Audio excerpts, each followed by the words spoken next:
Saluda el Departamento de Educación con el Magamaestra Kenya sirvi como Board of Election Inspectors o BEI durante el Mayo 9 eleksyon. Según con el jefe del Governance and Operation Division del DepEd, Rosalio Conturno, ya contribuhi grande BEI na buen resulta del eleksyon na syudad.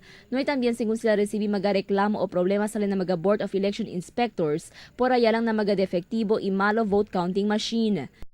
El overall assessment di amon acerca del mga BEI performance di ila.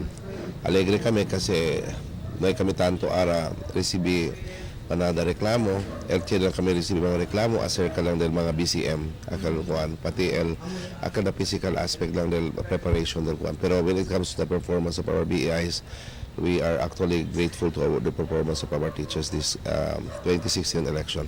Según pa con Conturno, Pacifico también el eleksyon na eskwela ya sirvi como polling centers lokaw na island barangay.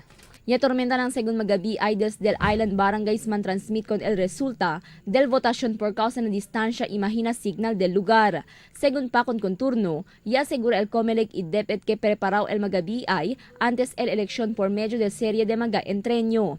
Todo mga teachers who attended who served yan serve el kuan di aton election yan attend kasi sila todo akal series of trainings kasi 2 beses man kasi ang primer training and then siya pa follow up por causa akal del latest akal por causa del resibo daw el kuan so yan attend kasi mga maestra.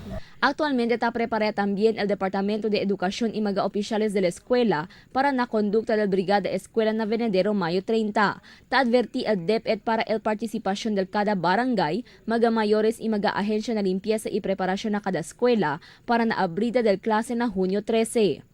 Crystal Almonía, Dateline Zamboanga.